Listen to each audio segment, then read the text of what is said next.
So it is my pleasure to introduce to you all James Morioka. James is going to be introducing Kaʻehukai today via Zoom.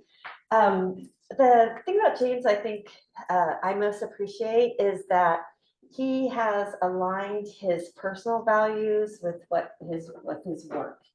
He's definitely one of the people that has walking the talk. He started with NOAA, with the Pacific Island Fishery Science Center Ecosystem Science Division, before he joined or co-created the project that Kaʻehukai conducted his internship with. He has been actively involved in marine debris removal and the monitoring of the coral reef ecosystems. And so without further ado, I'd like to hand the floor over to James. Aloha kako. I'm James Morioka, the Executive Director of the Oahu-based nonprofit organization, the Papahānaumokuākea Marine Debris Project, or PMDP. Sorry I can't be there in person today. I wish I was there in the stands, rooting and cheering for Kaʻehukai. It's my sincere pleasure to introduce your next presenter, Kaʻehukai Goin, affectionately known to our team as Jason Momoa. Hailing from Oahu, Kaʻehukai, or our Aquaman, forged his deep connection to both the mountains and the ocean from childhood, likely before he could even pronounce Papahānaumokuākea, which ignited his passion for environmental stewardship. His journey has evolved into a steadfast commitment to safeguarding our oceans and lands for the people of Hawaii and future generations. Kaʻehukai's passion and dedication for the Aina led him to join PMDP in 2020, embarking on our inaugural field mission. At Lalo, also known as French Frigate Shoals within Papahānaumokuākea, he worked on removing large marine debris and massive concrete slabs, swiftly earning the reputation of a modern-day Hawaiian Superman. Since then, he has played pivotal roles in subsequent field seasons in 2022 and 2023, tackling marine debris cleanups at Kamokuo Kamahoali'i, Kamole, and Kapo. His journey will soon culminate in completing the Northwestern Hawaiian Islands circuit at Manawai, Kuaihilani, and Ho'olaniku later this year. Kaʻehukai's leadership transcends his official work duties. He embodies the essence of our MVP, enriching our team with Native Hawaiian protocols, guiding Oli, and sharing insights through Kilo and Olelo Noeau, observation, Hawaiian proverbs, and poetic sayings. Kevin also wishes he could be here, but sends his love and unwavering support. We are honored and privileged to have witnessed Kaʻehukai's remarkable growth and development from rookie to rock star, and we look forward to working with him in the future. Congratulations, Kaʻehukai, and congratulations to the TCBES class of 2024. You are all superheroes in our eyes.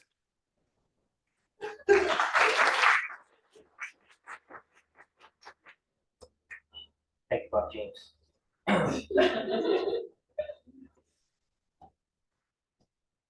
Mai ka vai o niu hele vai, hele mai au hine wahie. Mali hini kui kei kanani o neia aina aloha. E ko e o waho nei la, e kipa mai ka malihini, I me hana ka koa pau, o ko uku o ka leo, he leo vale no e, aloha e. Oh my kako, o Grant Thomas. Yeah, aloha. O Grant Thomas, Ryo Kaʻehukai Goin keia. No maka kilo o hulua mai au, aka no wao ma waikai ka iki ke la. And I am here to share my journey about the kuleana I have been blessed with, which motivates me in protecting ancestral resources of Hawaii and Papahānaumokuākea.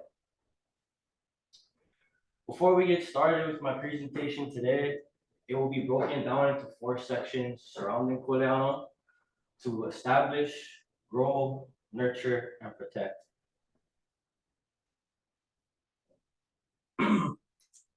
There are many Olelo Hawaii terms that will be interwoven throughout my presentation, along with Hawaiian values and concepts. The first term I bring forth is kuleana, the privilege or the responsibility. Kuleana holds a different weight for everybody, and for me, it took a long time to grasp the meaning of this term. The best way to establish your kuleana is understanding your privilege, which motivates your responsibility. The knowledge I've obtained from my many kumu over the years is the privilege I have been blessed with.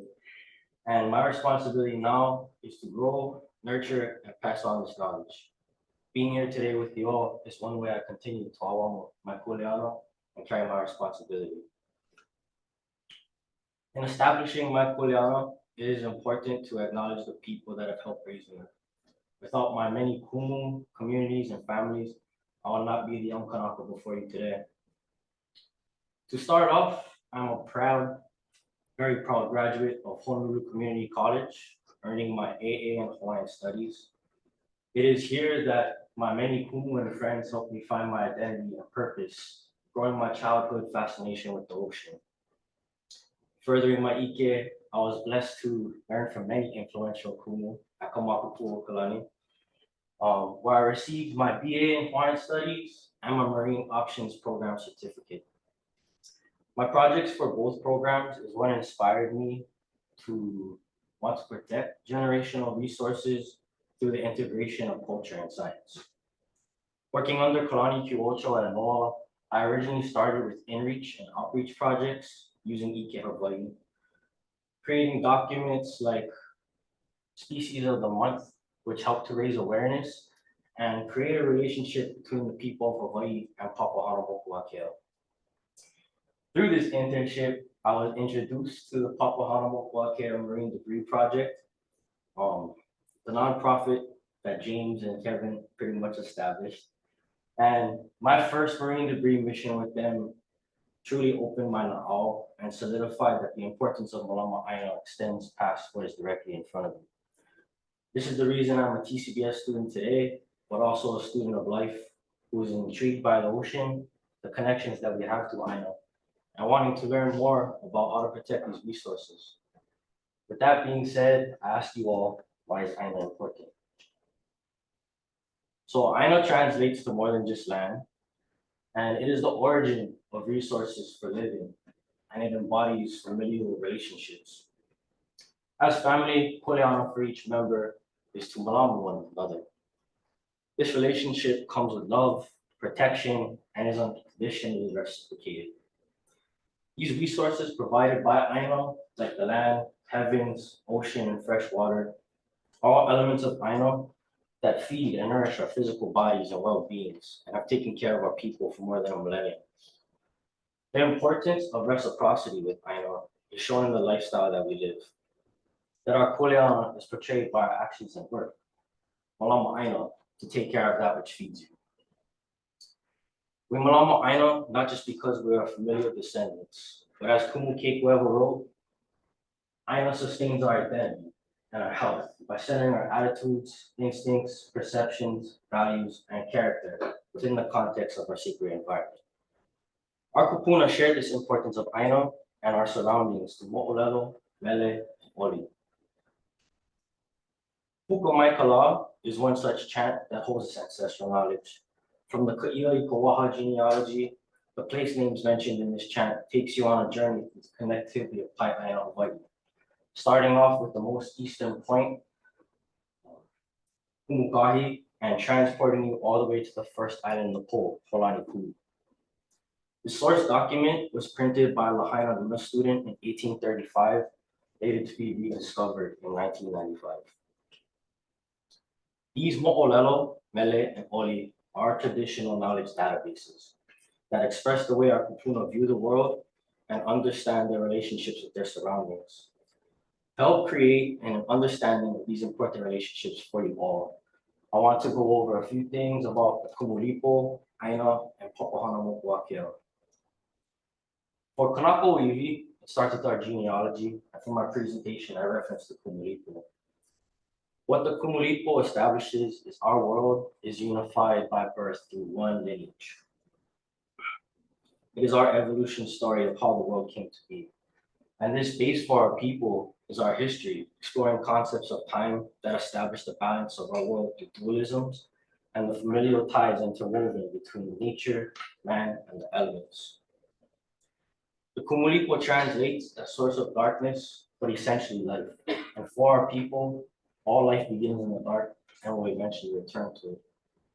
Looking at this map, we can see these Kupuna Islands are separated by Kiaʻi in the pole, and Kanaka reside below the Tropical Cancer in the Awa. And one day we will return to the space of our ancestors in the pole. Being a part of this genealogy means we as Kanaka are Aina by succession. There are 16 Va or time periods, 8 in the pole, 8 in the Awa. And we understand that as Kanaka, we are descendants of the Kua, and that these Akua are expressed as elemental energies and are elders. For those of you who are from here or may have observed the culture, there is an understanding that family is the most important structure in our lifestyle. Looking at where humans arrive in the Kumulipo reveals us as the younger sibling. As a younger sibling, your kuleana is to love, serve, honor, and care for your elders. And in reciprocal, your elders provide protection, love, nourishment, and shelter. Kanaka, being the younger siblings, must rise to their kuleana and take care of our elders. This is why concepts of aloha aina and malama aina hold such great significance for our people. To care for the land that feeds and protects you in a point way and keeping your lifestyle balanced in your work. While all aina is important in my life, I'm more drawn to the ocean. I want to continue my lifestyle protecting it. My relationship with the ocean started as a pastime to heal and collect sustenance. As I grew older, learning fundamental facts about the ocean, like 70% of our world is covered by the ocean, how the ocean produces half of our oxygen we breathe, or how it has the ability to filter carbon dioxide in our atmosphere, has shown me how much we depend on this resource. Here in Hawaii, our connections to the ocean have always been interwoven and continue to be a contribution to our melting pot of cultures today. Many of the activities we share and enjoy, like surfing, paddling, fishing, diving, are all things our kupuna practice and love to do. These activities are just the small ways we continue keeping up between aina and man. To honor these relationships and those that came before us, I was grateful to help integrate some Hawaiian practices into the PNDP voyages. Introducing our practices like holi, ho'okupu, and kilo. When we malama aina, these are the introductory hana that helps us create or continue pilina between us and the space. The po, Papahānaumokuākea, is a place most of us traditionally did not reside, and is home to many akua who may not be familiar with our presence now.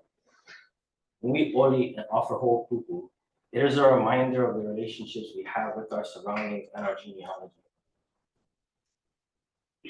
Letting this environmental space and these kupuna know who we are, our ano, and the intention we have to malama po to the best of our abilities and protect and help heal this space from marine debris. Oli, for those of you who may not be familiar, means to chant, and there are oli for a variety of purposes and occasions. Our group would open and close days with certain oli because it allows our presence to resonate with the energy surrounding us. Performing a chant in a pono way requires attention to intricacies. It is important to understand the significance of the words being chanted, the pronunciation, and the intention being vocalized. Second is to poha kaleo, project one's voice while staying in unison with one another. Lastly, to be aware of the entity or entities to whom the chant is being directed for the desired outcome. This is one form of ho'okupu that enhances our relationship with aina and our work. Ho'okupu is a formal tribute, offering, gift. As mentioned previously, oli is one way we offer ho'okupu without a physical representation. Similar to oli, you must understand which offerings are appropriate for the space. Our ho'okupu were specifically chosen by a multitude of factors, The first reasoning is that the offering must be traditionally and culturally relevant. Second, keeping in mind the biosecurity of ensuring we do not introduce any potential foreign species or harmful pests to Papahānaumokuākea. One such whole kupu that fit these criteria was Leilai of tea leaf lei. Tea leaf has historically been a multi-use plant from food wrapping to offerings and medicinal purposes. We were able to wash, clean, freeze, passing all biosecurity checkpoints while making tea leaf malleable for us to create Leilai. The other forms of whole kupu we gave came from our presence and the sweat that we put in this work.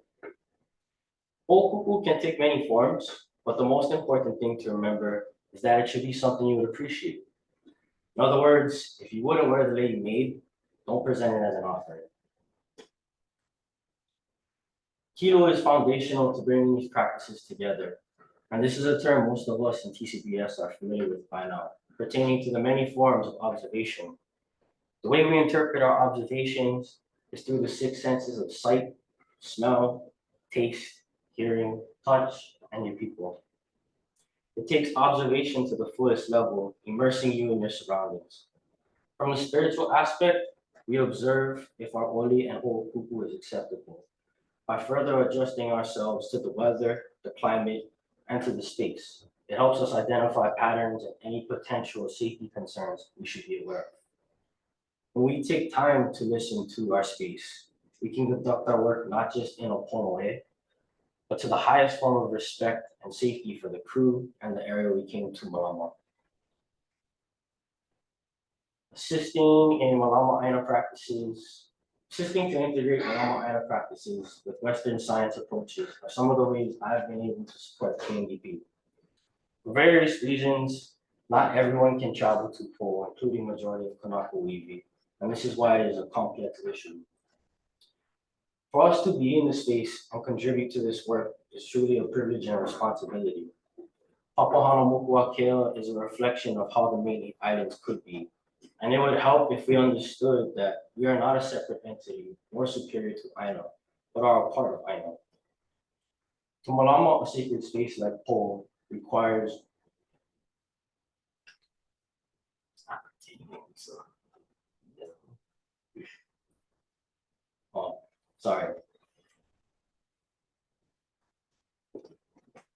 requires constant and complete dedication of one's mentality, energies, and actions.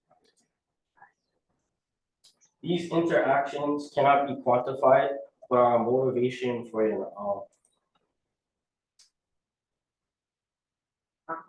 technical difficulties.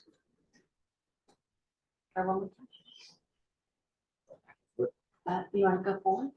Oh, no, the video wasn't working. Yeah. Sorry. It is humbling to be surrounded by wildlife that may never have had human interactions. And in those interactions, there is a spiritual connection. These interactions cannot be quantified, but are a motivation for your na'au. It provides reassurance that this work you are doing is vital. As a diverse mix of cultures and experiences, it's important to understand your relationship with the place and your responsibilities. The practices of oli, whole kupu, and kilo are not limited by your skin color ancestry. That you represent your ancestors in the present, regardless of your ethnic background. By implementing these practices reinforces your work and supports understanding as you enter any space. Making sure you don't forget your kuleana as a younger sibling to Aino, but also the sacredness and importance of this work.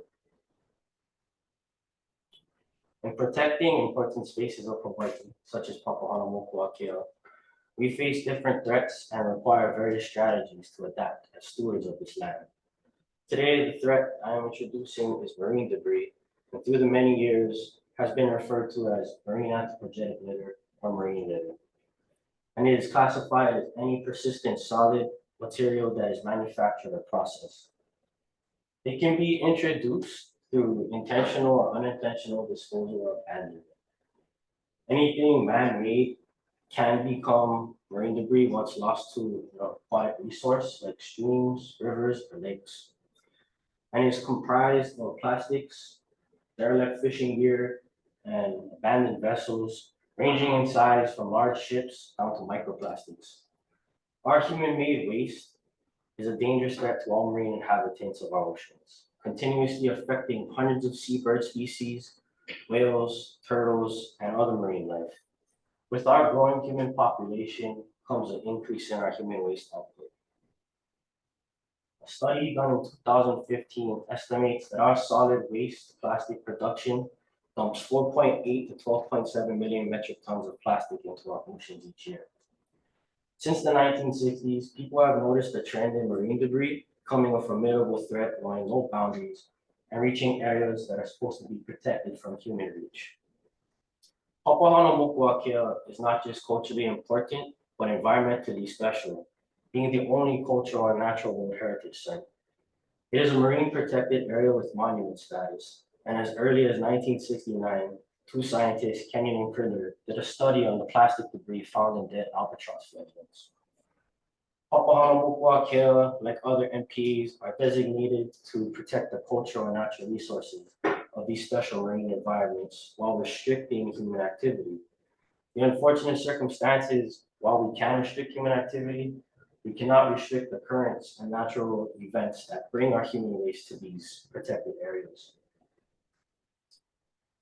Papahānaumokuākea Marine Debris Project is a nonprofit organization I work with dedicated to protecting ancestral resources of these Puna Islands. While we do gather all types of debris, we mainly focus on derelict fishing gear. The marine debris has been entering Papahānaumoku through the North Pacific subtropical gyre, bringing along with it many of these entrapment hazards, filtering throughout the many islands and atolls, which encompasses around 582,000 square miles of Pacific Ocean. This debris is affecting Papahānaumokuākea in many negative ways, destroying critical habitat, ecological health, and wildlife. There are 23 protected species that call Papahānaumoku home, including the honu, Hawaiian monk seal, and the lay sand duck. Over the years, many of these species have been recorded being caught in derelict fishing gear, causing serious harm and sometimes death. Our organization, since 2020, has executed many large-scale marine debris missions. We conduct 2 30-day seasons every year, usually starting in mid-summer to mid-fall due to weather conditions. This year, our expeditions took place on July 5th through August 2nd and August 27th to September 23rd, removing over 212,000 pounds of marine debris. And it is no easy task.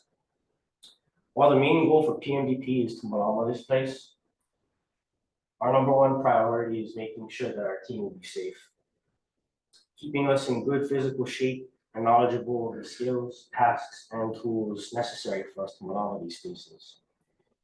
It is important to stress the amount of trainings we undergo due to our extreme isolation. If one of us gets hurt or cannot perform properly, we will not be able to attain our mission goals. Some of the trainings and certifications we undergo include performance freediving from Ocean Freediving International, first aid, CPR, and motorboat operations training course. While there are designated positions, due to safety issues and unforeseen circumstances, all of our team needs to be able to adapt to any unforeseen situation. Performance freediving is an essential part of our work, and while we are PADI certified, using scuba gear is more of an endangerment to our operations because of the potential for us to be caught in derelict fishing gear. Our freedive training certifies us to dive safely up to 60 feet. However, when we are in the monument, our permit only allows us to dive up to 30 feet. The motorboat operations training course runs us through a few skills, including navigation, which is essential for traveling through the low-lying reef and atolls of Papahānaumoku. Also, safety and first aid evacuations if one of our team members is injured, and real-world operations, including boat safety maneuvers, manta towboard surveys, and other techniques for us to pull these massive conglomerates out of the water. The next few slides will go over a typical day of operations which starts anywhere from 5:30 to 6 a.m. depending upon our location in the monument. Every team runs through a startup checklist, and we start by ensuring that our zodiacs are inflated to the correct PSI, that our engines are functioning properly, and that our communication systems are working seamlessly between our 4 zodiacs and the warship. Lastly, making sure that our zodiacs are set up appropriately. For PMDP, we do both land and marine water removal. And for both operations, we set up our zodiacs the same. We lay down a tarp in front of the helm and then layer a heavy duty net on top so that we can connect it to the crane and bring the marine debris on top of the ship. We also tuck in these, I know it's not tucked in, but we tuck everything in to keep it neat throughout the day so we don't become caught inside our own net as well. Our checklist also includes examining our safety tanks, first aid kits, and GPS systems, ensuring we are prepared for unforeseen situations. Lastly, making sure you have all your personal dive gear, usually 2 sets of fins, goggles, snorkel, as well as our tools for cutting and removing any of the marine debris on whatever substrate we come across. At this time of the day, the sun is about to rise and we begin our practice of Oleum protocol. This involves studying our surroundings and mentally preparing ourselves for the day ahead. Around 8 a.m., we receive an overview of the work plan for the day, and then we move to our designated areas to conduct marine debris surveys and removal operations. Getting into actual operations, land debris is pretty straightforward. We are dropped off at a location where we will return most times with the debris we collect. However, it's not always the case.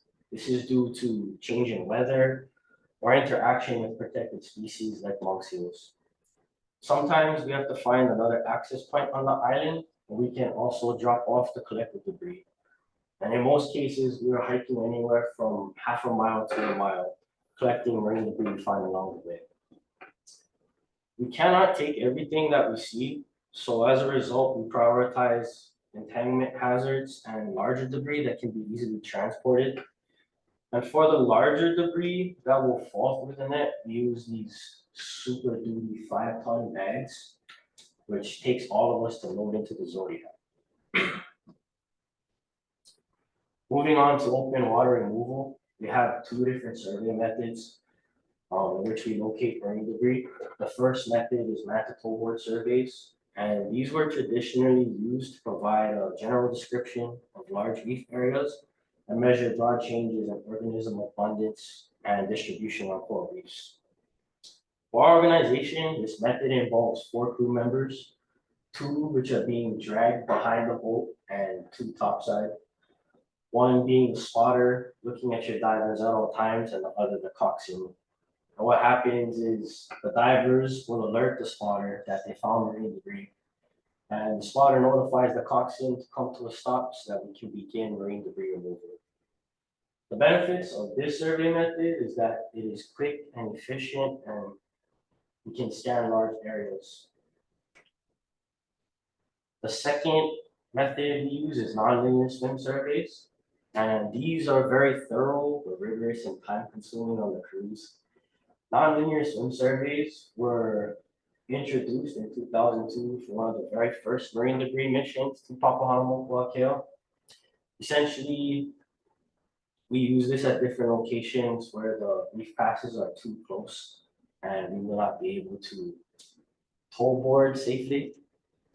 One diver is swimming the perimeter and the other diver will maneuver through the reef islet. Meanwhile, the boat will follow the diver on the perimeter, giving them a higher perspective of the reef. Majority of my last trip was these types of surveys due to the conditions that it has. And the reef is truly amazing at this place. I wish I had more pictures to show you guys, but also very strenuous on the body. Once we locate the debris, we take down data on what type of debris it is, the material, depth, size, and the substrate it is on. Then from there, it can be a long or short process of removal, sometimes being 30 seconds or taking us days to remove. Again, our training has supported us becoming very skilled free divers. And we are doing this work with extended breath holds while cutting these nets under the water. For safety, we use buddy protocol, which is one up, one down. One diver's at the surface watching the other one under the water. And they continuously switch these roles until they have removed the conglomerates with a 5-inch serrated blade. We continue this process every location we find marine debris until we either max out our weight capacity or until the end of our shift around 4 to 5 p.m. This process helps us break down our data collection for future research and planning for PNDP missions. The U.S. Department of Interior estimates that 52 metric tons of marine debris accumulates in Papahānaumokuākea every year. In the pie chart shown on the screen, we broke down marine debris removal by location. The weight by location shows Kamoko Kamahoali'i at 72,850 pounds and Manawai at 80,390 pounds, having the highest amount of marine debris. We further broke down this data of the accumulated weight into 3 different classifications of marine debris. As you can see, the in-water derelict fishing nets are the majority of what we pick up in the monument. And our total weight for the 2023 season was 96.4 metric tons. And pretty much we removed more than half of what annually accumulates in Papahānaumokuākea. Every trip so far has been a plate of mixed emotions. While I am blessed to return to a place of Akapuna, it is only due to all of the world's trash that ends up here. Throughout this presentation, I have been reviewing mostly the large-scale debris, but the truth is, we find multiple items, from lost shipments of shoes, children's toys, down to toothbrushes and lighters. Over time, I've observed the similar amounts of marine debris, even in the 8 islands we call home. Up here is a picture of Mo'omoni on the north side of Morioka, containing similar fishing paraphernalia, as well as toys, lighters, and other mail. And on the bottom is a picture of Kanako Bay, also containing similar things that we find in Papahānaumokuākea. Looking at these places, it is disheartening to see the devastation of our special environments due to the ignorance of human waste consumption. What these trips have shown me is that 1, we have become way too accustomed to a consumer lifestyle that even I am guilty of. And 2, it's out of sight, it's out of mind. If the amount of debris that we retrieve was up front and center, where most people reside, there would probably already be a solution to this problem. Throughout my Malama Aina experiences, I am mostly amazed at how resilient our oceans are. That while there is a lot of trash that comes up to these spaces, life is adaptive and progressive. So why can't we do the same for the environment and protect what is important? I know that it is not enough to just remove marine debris in Papahānaumokuākea, and our organization believes that the education of this problem is truly the best way to protect Papahānaumoku for the future generations.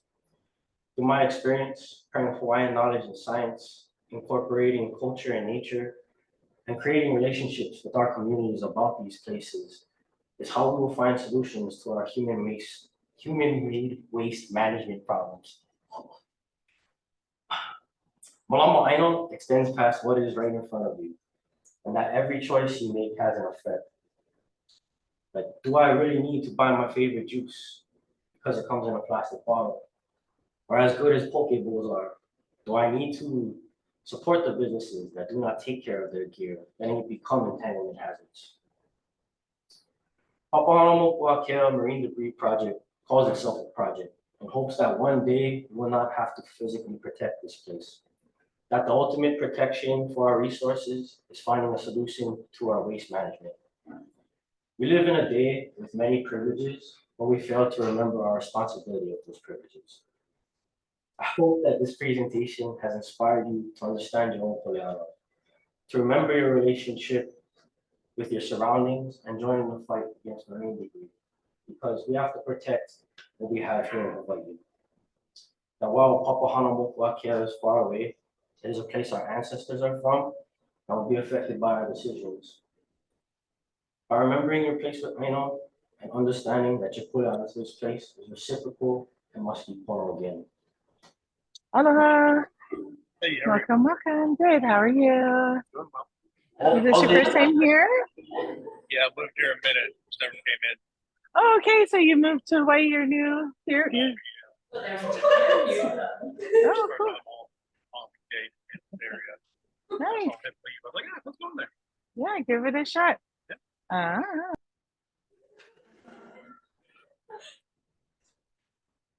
Yup. Nah. So on that note, I'll leave you all with this. Ahi nui Kiaʻi, no task is too big when done together by all. Mahalo nui no ka hoʻoloheana mai iaʻu. Please remember your kuleana and protect this space, being mindful of your trash. I would like to give a great thanks to Holly Maloa for funding my education experience, to the TCBES graduate program for guiding this educational journey, to Kevin and James being the greatest mentors, the countless hours of support and inspiration that you gave me, to the PMDP Ohana for all of the knowledge and experiences we shared together, as well as the great visuals in my presentation, and to Noelani Puniwai for being a kumu who goes above and beyond for her hamano.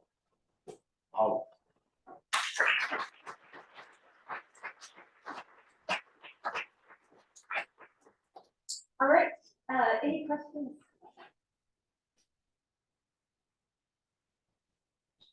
What about you on Zoom? Do you have any questions? Any really surprising rubbish that you guys found? Like anything you were like, what the heck is that?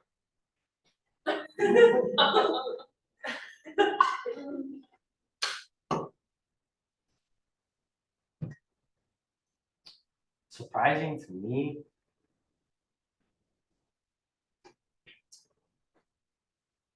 Well, if you think about the glass balls that they use for nets, they stopped making those in like the 1970s, James? Yep. And we're still finding that to this day. That's pretty interesting. I think the craziest thing I ever saw was like the front end of a Jeep on Ho'olave. That was a trip. Wow.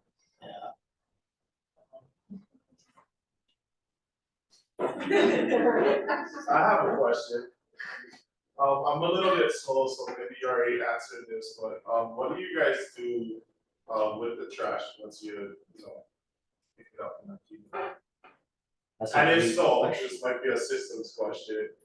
I know that you're talking about culture and science, potentially being, the solution for some of these problems that we're seeing. But do you have any tangible things that you guys are doing with the trash after? Yeah, so that's a great question. Thanks for putting me on the spot. Yeah, so when we bring back our marine debris, most times we'll send a bunch of it to H Power on Oahu, and I think they power like 500 homes to pretty much burn it for energy. They have like a triple filtration system, so it's worked down to I think like 3%, James. Yeah, so I'm happy to jump in too, Kaʻehukai, if this gets tough. But yeah, we come back with about 100 tons of trash per year, and daily at H Power Covanta, they burn about 2,000 tons per day. And so what we bring is just a drop in the bucket compared to the municipal trash that they burn. We've also worked with a bunch of different organizations to repurpose or recycle this marine debris. So we try and do what we can. We've worked with Method, with Parlay, with Beret, with Corona to make, soap dispenser bottles, skateboards, sunglasses, jerseys, shoes. But they only require a very small amount of nets or plastic at a time. And so we've worked, with artists at the Honolulu Museum of Art, the Bishop Museum, the Waikiki Zoo for the elephants to play with the buoys, all kinds of ways we can try and repurpose it. But we still have a partnership with the Hawaii Nets to Energy or Waste to Energy program. They're the only ones that can really take the quantity of the marine debris that we come back with all in one shot. So if you do have any creative alternative solutions, we're always on the look for them. So, you know, please give Kaʻehukai a shout or me a shout, and we'd love to explore that in the future. Oh, also about the filtration system. Yeah, I think all the reports are public, but I think it scrubs out like 99.4% of the pollutants. So feel free to look that up online as well. All about James. All right, thank you so much.